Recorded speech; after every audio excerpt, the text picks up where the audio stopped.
Hello বন্ধুরা, academy টিউটোরিয়ালে তোমাদের স্বাগত জানাই। যারা এখনো চ্যানেলটিকে সাবস্ক্রাইব করোনি অতি অবশ্যই সাবস্ক্রাইব করো এবং লাইক ও শেয়ার করতে যেন ভুল করো না। আজকে আমি আলোচনা করছি দ্বাদশ শ্রেণীর দর্শন বিষয়। দ্বাদশ শ্রেণীর দর্শনের দ্বিতীয় অধ্যায় বচনই হচ্ছে আজকের আলোচ্য বিষয়। এই বচন অধ্যায় থেকে রয়েছে মোট 10 নাম্বার। এই 10 নাম্বারের মধ্যে এমসিকিউ আসবে দুটো। এই অধ্যায় থেকে কিন্তু কোনো এসএকিউ আসবে না এবং ডেসক্রিপটিভ প্রশ্ন আসবে একটা 8 নাম্বার। এই মোট 10 নাম্বার। যদিও 10 নাম্বার রয়েছে, তথাপি এই অধ্যায়টিকে তোমাদের খুব ভালো করে জানতে হবে, বুঝতে হবে। কেননা দ্বাদশ শ্রেণীর তথা লজিকের মূল ভিত্তি হচ্ছে বচন। এই বচন যদি না জানো তাহলে পরবর্তী ক্ষেত্রে লজিক সম্বন্ধে কোনো ধারণাই তোমরা গঠন করতে পারবে না, অর্থাৎ তোমাদের পাশ করা মুশকিল হয়ে পড়বে যদি বচন গঠন করতে না পারো বা বচন তৈরি করতে না পারো। তাই প্রথমেই বলে রাখি, এই অধ্যায়টিকে বা বচনের অধ্যায়টিকে খুব ভালো করে তোমরা আয়ত্ত করে নাও। তো যাই হোক, আজকে আলোচনা করব আমি বচনের গুণ ও পরিমাণ অনুযায়ী শ্রেণীবিভাগ। তাহলে গুণ ও পরিমাণ অনুযায়ী শ্রেণীবিভাগকে বলা হচ্ছে বচনের চতুর্বর্গ পরিকল্পনা। তাহলে এই চতুর্বর্গ পরিকল্পনা নিয়ে আলোচনা করার আগে আমাদেরকে জানতে হবে যে গুণ কাকে বলে। তাহলে গুণ হচ্ছে বচনের একটা ধর্ম। আমরা জানি বচনের ক্ষেত্রে উদ্দেশ্য সম্পর্কে বিধেয়কে স্বীকার বা অস্বীকার করা হয়। কোনো ক্ষেত্রে স্বীকার করা হয়, কোনো ক্ষেত্রে অস্বীকার করা হয়। উদ্দেশ্য সম্পর্কে বিধেয়ের এই স্বীকৃতি ও অস্বীকৃতির প্রকাশক বিষয়টাই হচ্ছে গুণ। অর্থাৎ কোনো বচনে উদ্দেশ্য সম্পর্কে বিধেয়কে স্বীকার বা অস্বীকার করলেই বচনের গুণ নির্ধারিত হয়। অর্থাৎ গুণ হচ্ছে স্বীকৃতি ও অস্বীকৃতির প্রকাশক। এবার আসছি আমরা পরিমাণ। পরিমাণ কাকে বলে? উদ্দেশ্য সম্পর্কে বিধেয়কে স্বীকার করা হয়, আবার অস্বীকারও করা হয়। তাহলে স্বীকার বা অস্বীকার যাই করা হোক না কেন, এখানে কিন্তু একটা বিষয় লক্ষ্য করবে তোমরা, যে উদ্দেশ্যের কতটা অংশ সম্পর্কে স্বীকার বা অস্বীকার করা হচ্ছে। যদি সমগ্র উদ্দেশ্য সম্পর্কে স্বীকার করা হয় বা অস্বীকার করা হয় তাহলে সেটা এক প্রকারের পরিমাণ হবে, আর উদ্দেশ্যের অংশ সম্পর্কে যদি স্বীকার বা অস্বীকার করা হয় তাহলে সেটা এক প্রকারের পরিমাণ হবে। অর্থাৎ পরিমাণ বলতে বোঝায় কোনো বচনের উদ্দেশ্যের সামগ্রিক বা আংশিক ব্যাখ্যার থেকে, অর্থাৎ কতটা গ্রহণ করা হচ্ছে। উদ্দেশ্যের সমগ্র অংশ সম্পর্কে বিধেয়কে স্বীকার বা অস্বীকার করা হচ্ছে, না উদ্দেশ্যের অংশ সম্পর্কে বিধেয়কে স্বীকার বা অস্বীকার করা হচ্ছে। উদ্দেশ্যের এই সামগ্রিক বা আংশিক এই স্বীকার বা অস্বীকারকেই বলা হচ্ছে বচনের পরিমাণ, অর্থাৎ উদ্দেশ্যের কতটা গ্রহণ করা হচ্ছে। তাহলে এবার চলে আসি পরিমাণ অনুযায়ী শ্রেণীবিভাগ। তাহলে পরিমাণ অনুযায়ী বচনকে দুই ভাগে ভাগ করা হচ্ছে, সামান্য বা সার্বিক, যেটার ইংরেজি নাম হচ্ছে ইউনিভার্সাল, এবং 2 নম্বর হচ্ছে বিশেষ বা আংশিক, যার নাম হচ্ছে পার্টিকুলার। তাহলে এবার প্রশ্ন হচ্ছে সামান্য বচন কাকে বলে? সামান্য বচন কাকে বলে এই প্রশ্নের উত্তরে বলা যায়, উদ্দেশ্যের সমগ্র অংশ সম্পর্কে যখন বিধেয়কে স্বীকার করা হয় তখন সেই বচনকে বলা হয় সামান্য বচন। আবার বলছি, যে নিরপেক্ষ বচনের উদ্দেশ্যের সমগ্র অংশ সম্পর্কে বিধেয়কে স্বীকার বা অস্বীকার করা হয় তাকে বলা হয় সামান্য বচন। যেমন সকল মানুষ হয় মরণশীল, এক্ষেত্রে মরণশীল এই বিধেয়টিকে মানুষ শ্রেণীর সমগ্র অংশ সম্পর্কে স্বীকার করা হচ্ছে। আবার যদি বলি কোনো মানুষ নয় পূর্ণ, তাহলে পূর্ণ এই গুণটাকে উদ্দেশ্য মানুষের সমগ্র অংশ সম্পর্কে অস্বীকার করা হচ্ছে, কাজে এখানে উদ্দেশ্যের সমগ্র অংশকেই গ্রহণ করা হচ্ছে। তাই এই জাতীয় বচনগুলো হচ্ছে সার্বিক বা সামান্য বচন। এবার আসছি বিশেষ বচন। তাহলে ঠিক এর উল্টোটা, বিশেষ বা আংশিক বচন। যদি উদ্দেশ্যের অংশ সম্পর্কে বিধেয়কে স্বীকার বা অস্বীকার করা হয় তাহলে সেই বচনকে বলা হবে আংশিক বা বিশেষ বচন। যেমন কোনো কোনো মানুষ হয় সৎ, তাহলে কোনো কোনো মানুষ হয় সৎ যদি বলি, তাহলে সৎ এই গুণটিকে উদ্দেশ্য মানুষ শ্রেণীর একটা অংশ সম্পর্কে স্বীকার করা হচ্ছে। আবার যদি বলি কোনো কোনো মানুষ নয় ধূর্ত, তাহলে ধূর্ত এই গুণটিকে উদ্দেশ্য মানুষের অংশ সম্পর্কে অস্বীকার করা হচ্ছে। অর্থাৎ উদ্দেশ্যের অংশ সম্পর্কে যখন বিধেয়কে স্বীকার বা অস্বীকার করা হবে তখন সেই বচনকে বলা হবে বিশেষ বচন। এবার আসছি আমরা গুণ অনুযায়ী শ্রেণীগুলো। তাহলে গুণ অনুযায়ী নিরপেক্ষ বচনকে দুই ভাগে ভাগ করা হয়, সদার্থক বা হ্যাঁবাচক যার ইংরেজি নাম হচ্ছে অ্যাফার্মেটিভ, এবং দ্বিতীয়ত নঙার্থক বা নাবাচক যার ইংরেজি নাম হচ্ছে নেগেটিভ। এবার সদার্থক বচন কাকে বলে? সদার্থক বা হ্যাঁবাচক তোমরা নাম শুনে কিছুটা হয়তো অনুধাবন করতে পারছো। তাহলে নিরপেক্ষ বচনের উদ্দেশ্য সম্পর্কে বিধেয়কে যদি স্বীকার করা হয়, সেখানে সমগ্র উদ্দেশ্য হতে পারে, আংশিক উদ্দেশ্য হতে পারে, বা উদ্দেশ্যের অংশ সম্পর্কে হতে পারে। এখানে মেন কথা, উদ্দেশ্য সম্পর্কে বিধেয়কে যদি স্বীকার করা হয় তাহলে সেটা হবে সদার্থক বা হ্যাঁবাচক বচন। যেমন সকল গরু হয় চতুষ্পদ প্রাণী, তাহলে এখানে গরু সম্পর্কে চতুষ্পদ প্রাণী এই গুণটাকে স্বীকার করা হচ্ছে। আবার যদি বলি কোন কোন বিজ্ঞানী হয় ভারতীয়, বিজ্ঞানী সম্পর্কে অর্থাৎ বিজ্ঞানীর অংশ সম্পর্কে এখানে স্বীকার করা হচ্ছে, অর্থাৎ এক্ষেত্রে এটা হবে সদার্থক বা হ্যাঁবাচক বচন। তাহলে কি দাঁড়ালো? উদ্দেশ্য সম্পর্কে বিধেয়কে স্বীকার করা হলে সেটা হবে সদার্থক বচন। এবার আসছি আমরা নঙার্থক বচন বা নাবাচক বচন। তাহলে নঙার্থক বচন কাকে বলে?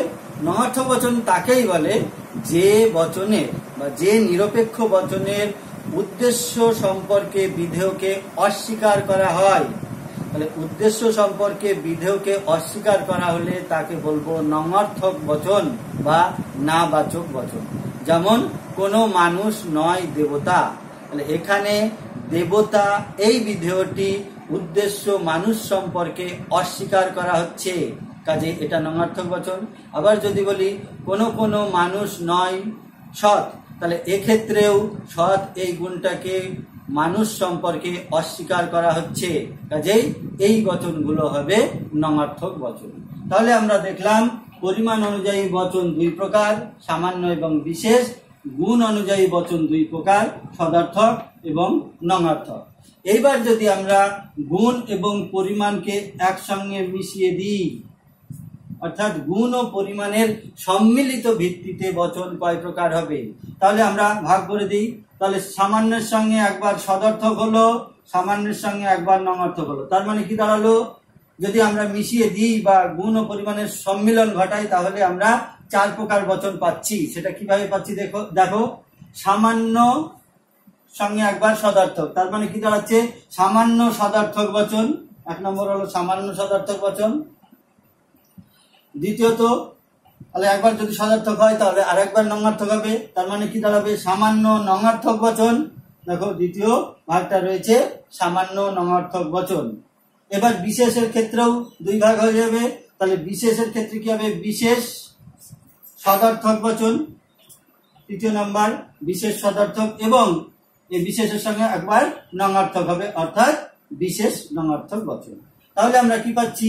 গুণ ও পরিমাণের সম্মিলিত ভিত্তিতে বচন চার প্রকার। কি কি? সামান্য সদার্থক, সামান্য নঙার্থক, বিশেষ সদার্থক এবং বিশেষ নঙার্থক। তাহলে এই যে বচন আমরা চার প্রকার পেলাম, পরবর্তী ক্ষেত্রে লজিক করতে গিয়ে এগুলো প্রতিনিয়তই দরকার পড়বে। আমরা যদি বারবার সামান্য সদার্থক, সামান্য নঙার্থক এইভাবে সম্পূর্ণ নাম লিখতে থাকি তাহলে সময় সাপেক্ষ, আমাদের অনেকটা সময় ব্যয় হবে। তাই সেই দিকে বিবেচনা করে অ্যারিস্টটল, যুক্তিবিজ্ঞানী অ্যারিস্টটল এগুলোর সংক্ষিপ্ত নাম দিয়েছেন। চারটে ভাওয়েলের দ্বারা এগুলোর নাম দিয়েছেন। ভাওয়েলগুলো কোথা থেকে এসেছে সেটা একটু দেখায় তোমাদের। এই যে ল্যাটিন শব্দ দুটো আছে, অ্যাফার্মো এবং নেগো। তাহলে এই অ্যাফার্মো এবং নেগো এই দুটো শব্দ থেকেই কিন্তু এখানে চারটে ভাওয়েল নেওয়া হয়েছে। তাহলে দেখো, অ্যাফার্মো মানে হচ্ছে আমি স্বীকার করি, মানে কি? স্বীকার করি মানে হ্যাঁবাচক বা সদার্থক। তাহলে এই অ্যাফার্মো শব্দের প্রথম দুটো ভাওয়েল এ আর আই, তাহলে এই প্রথম দুটো ভাওয়েল থেকে দুটো সদার্থক বচন আমরা পেয়েছি, অর্থাৎ সামান্য সদার্থকের এ এবং বিশেষ সদার্থকের জন্য আমরা পেলাম আই। তাহলে অ্যাফার্মো, তাহলে দুটোই স্বীকার। দেখো, সামান্য সদার্থক মানে স্বীকার, আবার বিশেষ সদার্থক মানেও স্বীকার বা স্বীকৃতি। এবার দ্বিতীয় যেটা শব্দ নেগো, নেগো মানে হচ্ছে আমি অস্বীকার করি। তাহলে এই যে ল্যাটিন শব্দ, এই ল্যাটিন শব্দের দুটো ভাওয়েল নেওয়া হয়েছে এখান থেকে। দেখো একটা ই আর আরেকটা ও। তাহলে ই মানে হচ্ছে সামান্য নঙার্থক বচন, আর ও মানে হচ্ছে বিশেষ নঙার্থক বচন। তাহলে আমরা এইভাবে চারটে ভাওয়েল দ্বারা চারটে বচনকে আমরা নামকরণ করতে পারি বা চিহ্নিত করতে পারি। তাহলে সামান্য সদর্থক বচন মানে এ, সামান্য নঙার্থক বচন মানে ই, বিশেষ সদর্থক মানে আই এবং বিশেষ নঙার্থক মানে ও। এই তো পেলাম নাম। তাহলে বচনের আকার বা বচন কিরকম হবে সেগুলো জানার জন্য এই দেখো আমরা লিখে রেখেছি। তাহলে দেখো সামান্য সদর্থক বচনের বলতে গেলে আমরা উদাহরণ হিসেবে এই জাতীয় বচনকে বলবো সকল মানুষ হয় মরণশীল। এটা হচ্ছে সামান্য সদর্থক বা এ বচন। এই বচনের যদি আমরা আকার বলি তাহলে কি হবে, দেখো এখানে লিখে রেখেছি, এটা হচ্ছে বচন আর এগুলো হচ্ছে বচন আকার, অর্থাৎ বচনের আকার কি সকল এস হয় পি। তাহলে এ বচনের আকার হবে এইটা, সকল এস হয় পি। এস মানে হচ্ছে সাবজেক্ট আর পি মানে হচ্ছে প্রেডিকেট। তাহলে এই আকারটা যদি আমরা জানি এবং এস এর বদলে যে কোনো একটা উদ্দেশ্য আমরা বসিয়ে দিই এবং পি এর বদলে যে কোনো একটা বিধেয় বসিয়ে দিই তাহলে সেটা হয়ে যাবে এ বচন। যেমন সকল এস এর বদলে যদি গরু দিই, পি এর বদলে যদি তৃণভোজী দিই তাহলে সকল গরু হয় তৃণভোজী প্রাণী, তাহলে এক্ষেত্রে সেটা এ বচন হবে। তাহলে এইটাই হচ্ছে আকার। আকারটাকে তোমরা খুব ভালোভাবে মনে রাখবে। আর এই আকারটা যখন বচনের রূপ দেব তখন এটা হবে এই রকম, সকল মানুষ হয় মরণশীল বা সকল গরু হয় তৃণভোজী প্রাণী, সকল মাছ হয় জলচর, এই জাতীয়। অর্থাৎ এই আকারে আমাদেরকে সাজাতে হবে যখন আমরা এ বচন গঠন করব। দ্বিতীয়ত সামান্য নঙার্থক অর্থাৎ ই বচন। তাহলে ই বচনের একটা উদাহরণ কি, কোনো মানুষ নয় পূর্ণ। তাহলে কোনো মানুষ নয় পূর্ণ এটা একটা বচন। তাহলে এই বচনের যদি আমরা আকার দিতে যাই তাহলে দেখো মানুষের বদলে যদি এস আর পূর্ণর বদলে পি হয় তাহলে কি আকার দাঁড়াচ্ছে, কোনো এস নয় পি। তাহলে এই আকারটা মনে রাখবে ই বচনের আকার। কাজে ই বচন যখন আমরা গঠন করতে যাব তখন এই আকারেই আমাদেরকে সাজাতে হবে। তাহলে কোনো বৃত্ত, আমি যদি এস এর বদলে বৃত্ত নিই আর যদি এখানে পি এর বদলে চতুর্ভুজ নেই তাহলে কি দাঁড়াচ্ছে, কোনো বৃত্ত নয় চতুর্ভুজ। তাহলে এটা কি বচন হচ্ছে, ই বচন। যেহেতু আমরা ই বচনের আকারে এই বচনটাকে সাজিয়েছি, ঠিক এখানে যেমন সাজিয়েছি কোনো মানুষ নয় পূর্ণ, তাহলে মানুষটা এস, পূর্ণটা হচ্ছে পি। কাজেই এটা হচ্ছে ই বচন বা সামান্য নঙার্থক বচন। তাহলে দেখো এবার আসছি আমরা আই বচন অর্থাৎ বিশেষ সদার্থক বচন। বিশেষ সদার্থক বচনের উদাহরণ হিসেবে আমরা বলতে পারি কোনো কোনো মানুষ হয় সৎ। তাহলে এই বচনে যখন আমরা আকার দিতে যাব তাহলে মানুষ অর্থাৎ উদ্দেশ্য বদলে আমরা এস নিলাম এবং বিধেয় সতের বদলে পি নিলাম, তাহলে সেক্ষেত্রে আই বচনের আকার কি দাঁড়াবে, কোনো কোনো এস হয় পি।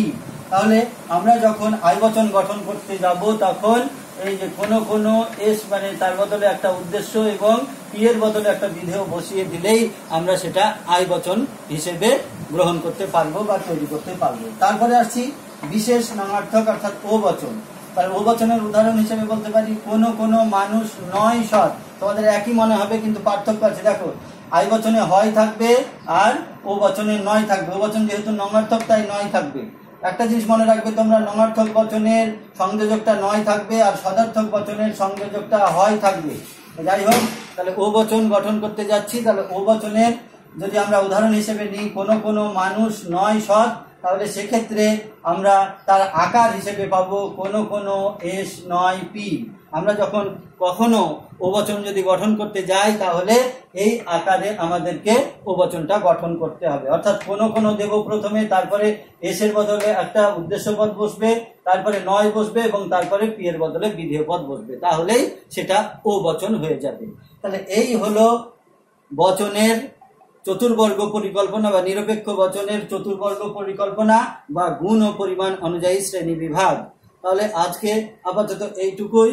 পরবর্তীতে আরো নতুন নতুন ভিডিও দেব, সেগুলো যদি তোমাদের সবার আগে পেতে ইচ্ছে হয় তাহলে অবশ্যই বেল আইকনটি ক্লিক করবে। ধন্যবাদ। আজকে তাহলে এই পর্যন্তই।